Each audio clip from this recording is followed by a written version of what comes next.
I remember the first time I saw her again that summer. We hadn't spoken in years, not since we were both awkward teenagers fumbling through family reunions. She always keeping her distance while I trailed behind with wide, foolish eyes. But something had changed. Something about the way she looked at me now, like I wasn't a boy anymore. It was a sticky afternoon in June when I arrived at the countryside house. My parents had sent me here for the summer while they handled their messy divorce. I hadn't seen the place in ages, quiet, old, filled with the scent of mango trees and the soft buzz of cicadas echoing through the heat. I had barely unpacked my bags when she walked down the stairs. "Hey," she said, voice smooth like melting ice cream. "You've grown." Her name was Eva, my cousin, older than me by 4 years. Technically, she was my aunt's daughter. We weren't close, but I knew enough to remember how she used to ignore me like a shadow. That wasn't the case anymore. She was barefoot, wearing an oversized white shirt that barely reached her thighs. Her long dark hair was damp, clinging to her collarbone. Her legs were tanned, toned, the kind that made your throat dry. And her eyes, they didn't blink like before. They lingered. "You too," I managed, my voice cracking like a teenager's, betraying the hardening that had already begun inside my jeans. She smiled as if she noticed. That night, I couldn't sleep. I lay on the creaky guest bed, the fan rotating lazily above me, imagining her body in the next room. I hated myself for it, but I couldn't help the way my hands slid down beneath the thin sheet, or how I whispered her name in the dark. The next morning, I woke to the sound of running water. I stepped out into the hallway and paused. The bathroom door was half open. Steam poured from it like breath. And inside, barely visible through the foggy mirror, was Eva, naked, her back to the door, hair twisted up in a towel as she dried the space between her legs with a slow, casual motion. She knew I was watching. She didn't turn around, didn't scream, or shut the door. She just kept drying herself like it was the most natural thing in the world. Then, slowly, she leaned forward and said, almost too softly for me to hear, "You're up early." I bolted back into my room, heart racing. My dick was so hard I thought I'd burst. I didn't touch myself this time. I didn't dare. All I could think about was her voice and how it wasn't innocent. Later that day, we were alone. Her parents were gone to the town market. The old countryside house stood still in the heat, and Eva sat on the wooden porch, drinking cold lemonade in a tank top and loose cotton shorts. I came out trying to act normal, pretending my skin wasn't on fire. "You still shy?" she asked, looking over her glass. I shrugged. "Not really." She smirked. "Good. I like boys who've grown up." My eyes dropped to her chest. She wasn't wearing a bra. Her nipples were slightly visible through the thin fabric. She noticed. She wanted me to notice. "Come here," she said. I hesitated. My bare feet stepped over the warm floorboards until I was standing beside her. She looked up at me and reached for my hand, pulling me down to sit next to her. "Do you remember the lake?" she asked. I nodded. "The one through the mango grove. Want to go?" We walked barefoot through the trees, the wet grass tickling our ankles. The lake was small and quiet, surrounded by reeds and dappled shadows. She peeled off her shirt in one smooth motion, tossing it onto the ground. Underneath, she wore nothing. I froze. "Come on," she said, wading into the water. "Don't be scared."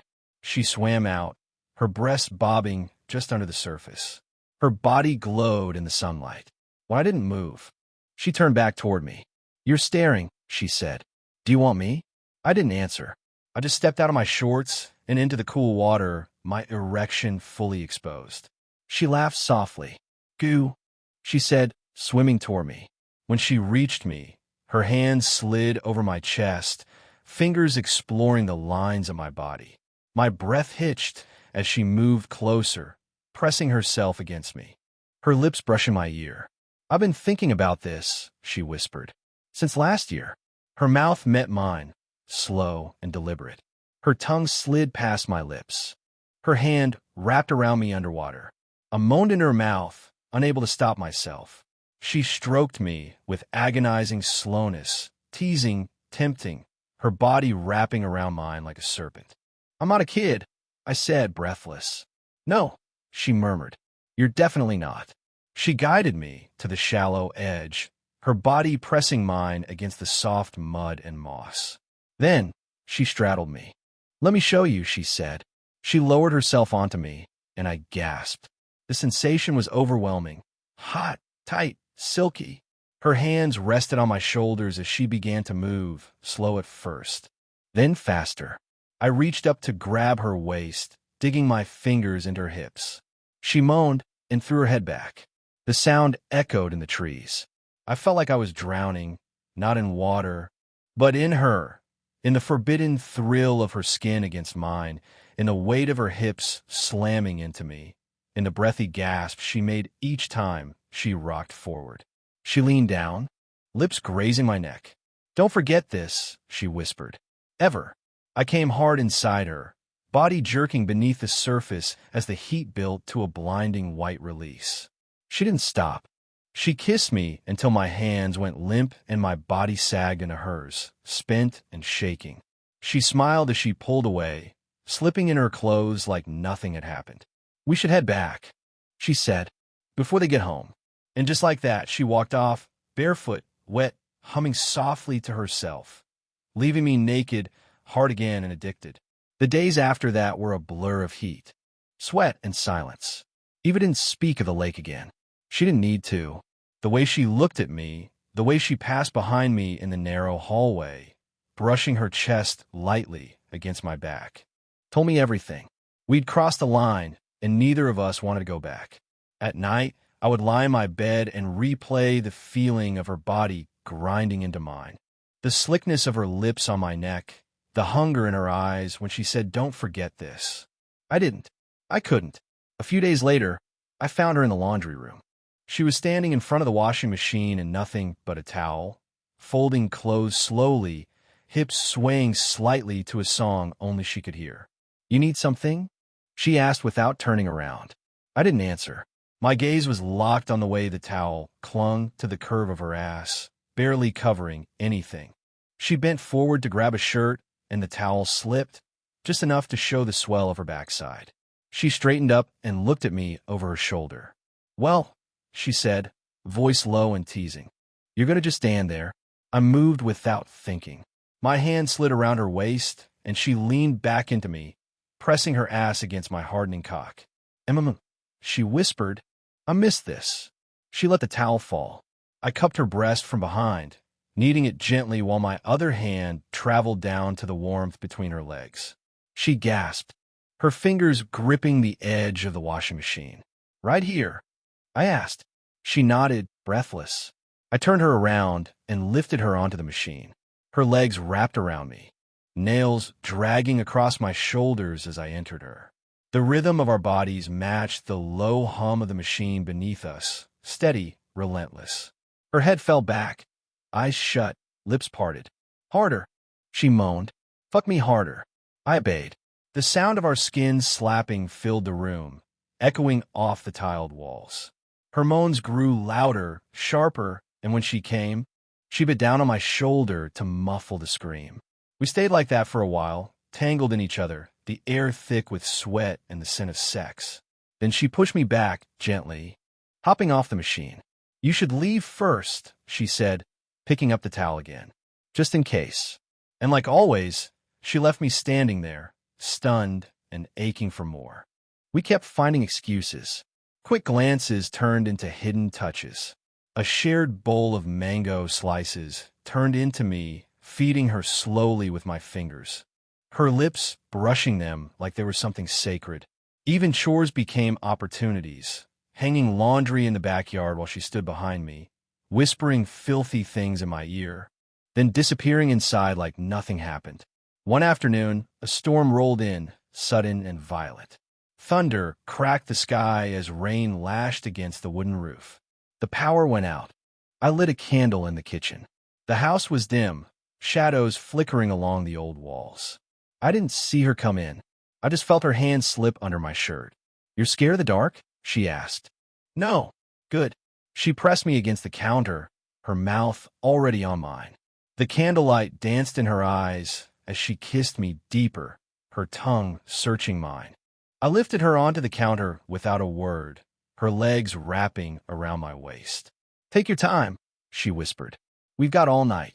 I slid her panties down slowly, savoring the feel of them against her thighs. She was wet, throbbing, ready for me. I knelt between her legs and kissed the inside of her thigh, tasting her, teasing her, drawing out the gasps that spilled from her lips. When I finally entered her, she wrapped her arms around my neck and held me like she never wanted to let go. "Don't stop," she breathed. "Not tonight." I didn't. We moved like animals in heat, bodies soaked in sweat, the storm outside only amplifying the storm inside us. Thunder roared. The windows shook. She clung to me tighter with each thrust, nails dragging down my back, her voice breaking into moans that echoed through the kitchen. When we came, it was together, violent, raw, unforgettable. Afterward, we lay on the floor, bodies tangled, breath heavy. "Have you ever told anyone about us?" I asked softly. She turned her head and looked at me. "Would you?" I hesitated. "No." "Good," she whispered. "Let's keep it that way." There was something strange in her tone, a layer beneath the sweetness, almost command. In the days that followed, something shifted. She became more distant, still teasing, still present, but colder, as if each time we touched, a part of her detached. I noticed it in her eyes, how they flicked away faster than before. I told myself it was nothing, that she was just being careful, but I knew something was changing. One night, I walked past her room and heard her crying. I paused, listening. The sound was muffled, like she was trying not to be heard. I almost knocked, almost asked her what was wrong. But then I remembered the way she looked at me after we fucked, the way she smiled without warmth. So I walked away. The next morning, she was back to normal. Bright, beautiful, distant. "Only 2 weeks left," she said casually as we had breakfast. "Then you're gone." The words hit harder than I expected. I looked up at her, trying to read her face. "You want me gone?" She didn't answer right away. Then she smiled and said, "I want you to remember this summer." "I will," I said. "Every part of it." She leaned in and kissed me on the cheek. That's the point. The summer dragged on, heavy and slow like the air before a thunderstorm. Every morning, I woke up with the need for her still clinging to my skin. Every night, I wondered if she would come to me again. But she didn't. Not in the way I wanted. We still passed each other in the hall, still exchanged brief, knowing looks. Sometimes she would brush against me deliberately, her body a whisper of heat, but she never let it go further. Not anymore, and it was driving me insane. One evening, after dinner, I found her sitting alone on the porch swing. The sun was low, bleeding orange across the sky. She was wearing a loose dress, one strap slipping down her shoulder, revealing skin that used to be mine to touch. "You're ignoring me," I said, standing by the railing. She didn't look at me. "I'm not," she replied. "I'm giving you space." Bullshit. That made her smile, but it didn't reach her eyes. I stepped closer. "Eva, did I do something wrong?" She looked at me then, really looked. Her eyes were tired. Not angry, not cold, just distant. "No," she said softly. "You did exactly what I wanted." "What the hell does that mean?" She stood and walked past me, her hand brushing my arm. "Go take a walk," she whispered.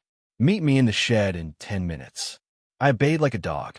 The shed was tucked behind the garden, mostly used for tools and forgotten junk.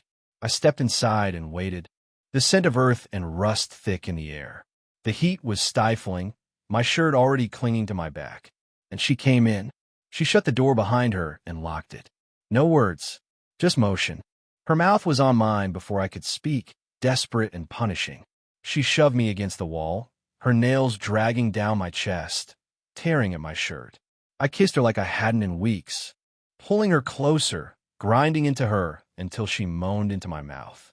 She dropped to her knees without a word, undoing my belt, her fingers trembling. "Eva, don't talk," she said. "Just let me have this." And she did. Her mouth wrapped around me, hot and slick. I groaned, my hands tangled in her hair as she moved faster, deeper, her eyes locked on mine. It was raw, hungry, a silent scream. I came hard, breathless, leaning against the wall for support. She stood, wiped her mouth, and kissed me softly, softer than before, almost sweet. Then she said something I wasn't ready for. "This is the last time." My heart dropped. What? She stepped back, adjusting her dress. I needed to feel you one last time, she said, voice low. But it's over now. No, it's not. Eva, what are you talking about? She smiled again, that same tired smile. You're leaving soon. You'll forget this eventually. I won't, I said, grabbing her wrist. And you don't want me to. She pulled away. It doesn't matter what I want. And just like that, she was gone. The next few days were torture. She avoided me. No more glances. No more touches. Just silence. And I was too afraid to push her. Too afraid she'd tell me something I didn't want to hear. Then, one night, I found her crying again. This time, I didn't walk away. I knocked once, then opened her door. She was sitting on her bed, knees pulled to her chest, her face streaked with tears. She looked at me, startled then angry. Get out, she whispered. I stepped inside. No, please, Adam. That was the first time she said my name like that. Soft, broken. I walked to her slowly, sitting beside her. What's going on with you? I asked. Why are you doing this? She shook her head, silent. Talk to me, Eva. If it was just a summer thing for you, fine. But don't pretend this doesn't mean something. She looked at me, eyes shining. It does, she whispered. That's the problem. Then tell me. I can handle it. She laughed, bitter and quiet. No, you can't. Try me. There was a long pause. Then she said something that chilled me. He's coming. Who? My father. I blinked. I thought he left when you were a kid. He did. But he's coming back. For me. I didn't understand. You mean to visit? She looked away. No. To marry me. The words hit like ice water. I stared at her, my chest tightening. What the fuck are you talking about? She reached under her bed and pulled out a small box. Inside was a silver ring. He proposed a week ago. I said yes. I stood up, pacing, try to breathe. You're marrying your own father? She laughed again, more like a sob. He's not just my father, Adam. My heart stopped. No. She looked up at me, eyes wide and wet. Yes, she said. He's yours too. I backed away, shaking my head. No, that's not. My dad would never. He left my mother when I was 6. Started a new life in the city. Married your mom. Had you? I collapsed into the chair beside her desk, the world tilting sideways. You knew. She nodded. Why didn't you tell me? Because I needed you, she whispered. I needed him to pay. Tears burned my eyes. I didn't know if it was rage or grief or pure confusion. You used me. She stood slowly, walked over to me, and touched my face. I loved you, she said, but I hated him more. I couldn't breathe. The walls of that room closed in, hot and suffocating. Her touch on my face felt like fire now, scalding, not warm. I jerked away from her hand and stood, but my knees wobbled like I was drunk. Eva, my voice cracked. You're telling me. I've been sleeping with my half-sister. She flinched at the word. I didn't plan it at first. I didn't know who you were until the second week you were here. I found an old photo of your father in your luggage. That's when it hit me. I stared at her like she was a stranger. And you didn't stop? Her jaw clenched. I tried. God, I tried, Adam. But you looked at me like no one else ever did. Not like a cousin. Not like a sibling. Like you wanted me. And I wanted to feel wanted. So you let it happen. She didn't respond. I sat down again, burying my face in my hands. I didn't know if I was angry or heartbroken or just numb. All of this, was it part of your revenge? Her voice was quiet. Not at first, but yes. Eventually, I realized I could use you to get to him. I looked up. What do you mean get to him? Her eyes were cold now, distant. He abandoned my mother, left her to rot in this house while he went off and played happy family with your mom. He never sent money, never called. I was 6 when I realized he wasn't coming back. My mom cried every night, and I hated him for it. I hated them for pretending he was a good man. She crossed the room and pulled open her desk drawer. A folder slid out, thick and stained. She tossed it onto the bed between us. Inside were photos. Of him. Of her. Old letters.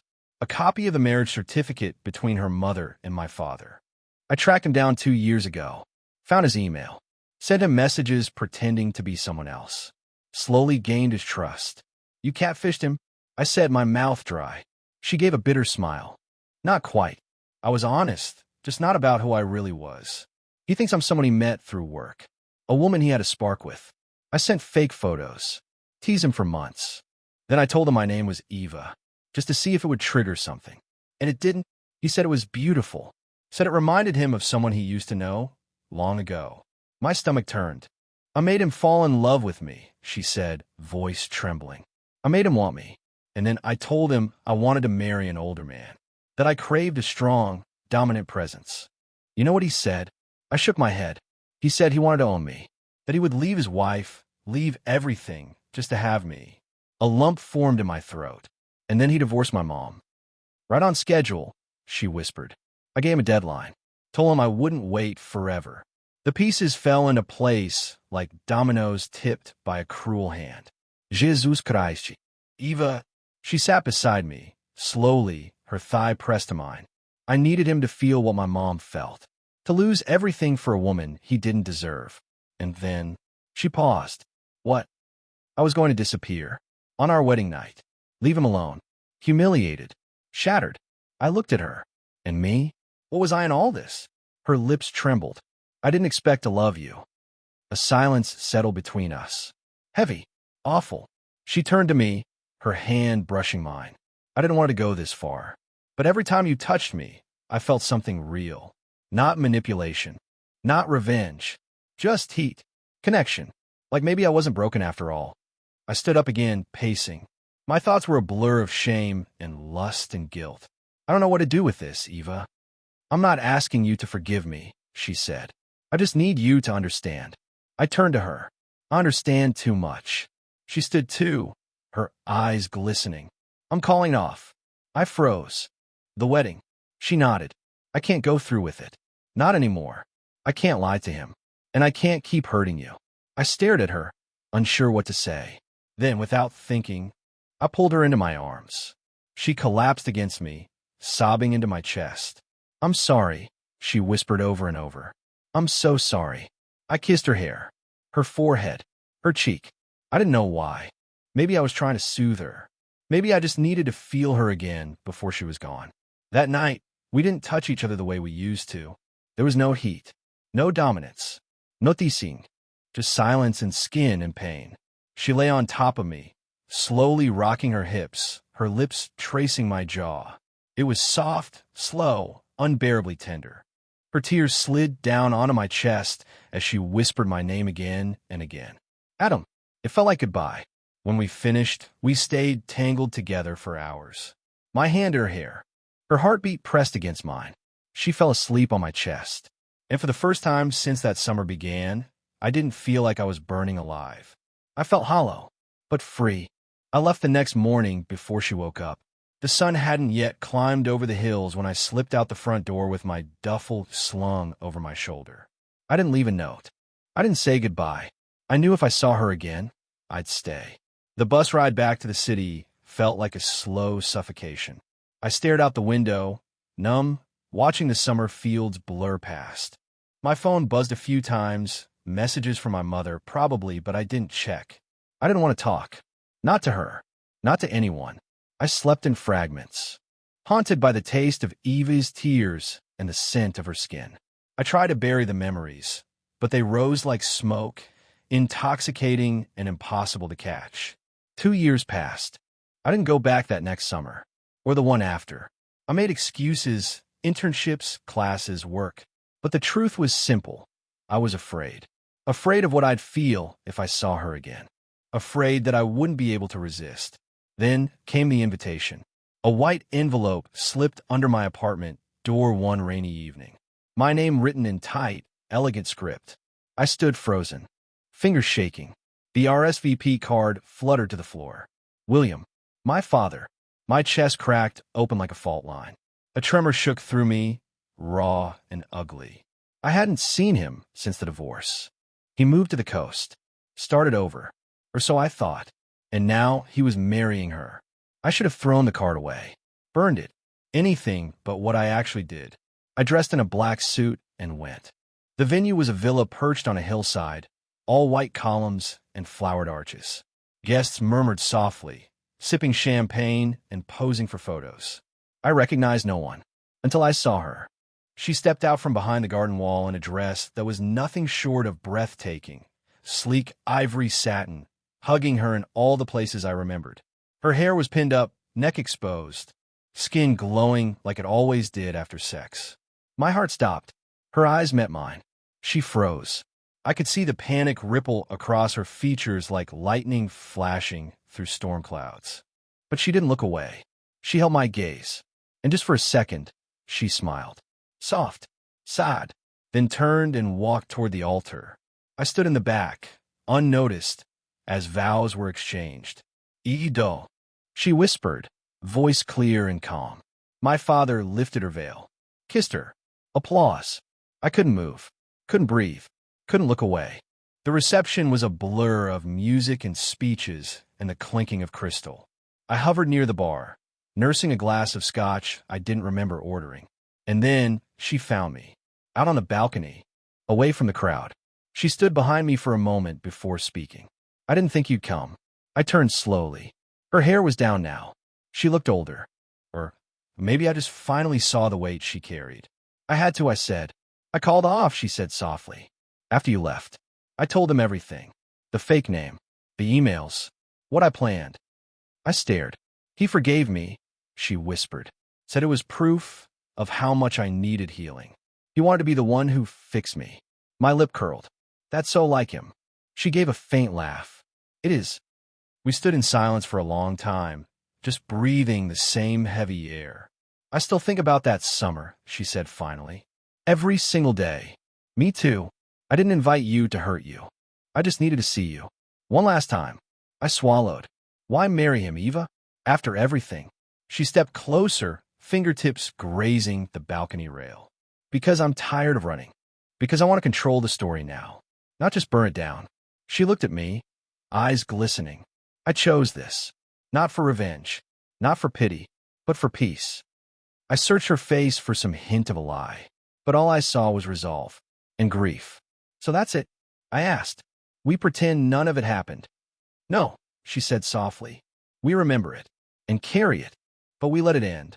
I stepped back, putting space between us before I did something stupid. You're not my cousin, I said. You're my sister.